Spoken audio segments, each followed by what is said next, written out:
ایک وقت آیا کہ جناب سیدہ گریہ فرما رہی تھی. مولا امیر المومنین کے لیے سخت ترین چیز یہ تھی کہ جناب سیدہ کو گریہ کرتے ہوئے دیکھیں.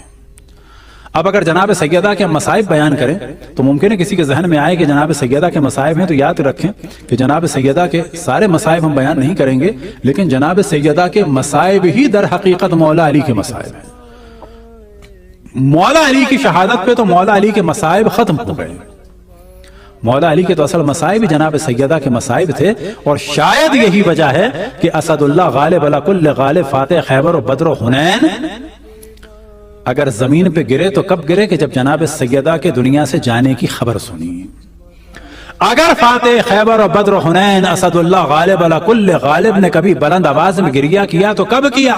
کہ جب فاطمہ کو غسل دے رہے تھے اور زخم پہ یا نیل پہ نگاہ پڑی تو سمجھ لیں کہ مولا علی کے لیے اصل مصائب جناب سیدہ کے مصائب تھے. ایک وقت آیا کہ جناب سیدہ گریہ فرما رہی تھی تو مولا امیر المومنین نے سوال کیا کہ فاطمہ کیوں گریہ کر رہی ہیں؟ تو جناب سیدہ نے ایک جواب دیا کہ جس سے مولا امیر المومنین کے مصائب سمجھ میں آئے. جناب سیدہ نے فرمایا اب کی لما تلقی بادی، میں گریہ کر رہی ہوں ان مصائب کا تصور کر کے کہ جو میرے بعد تم پر پڑیں گے.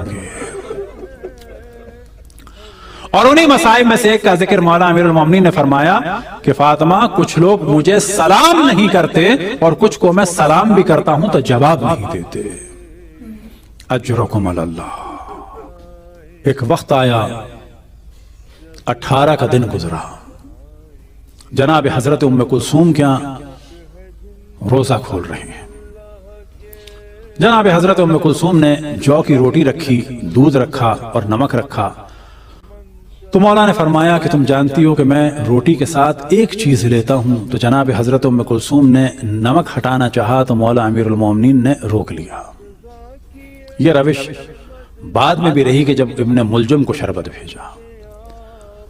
روایات میں نقل ہوا کہ اس پورے ماہ رمضان مولا امیر المؤمنین کی عجب ہی کیفیت تھی. اور یہ کیفیت کیوں تھی؟ کیونکہ وہ آرزو جو مولا امیر المؤمنین کو بدر میں اور احد میں اور خیبر میں اور خندق میں اور حنین میں اور پھر تمام جنگوں میں تھی، وہ آرزو کسی جنگ میں پوری نہیں ہوئی، نہ پھر جمل میں، نہ صفین میں، نہ نہروان میں، اور وہ آرزو پوری ہوگی اس ماہ رمضان میں.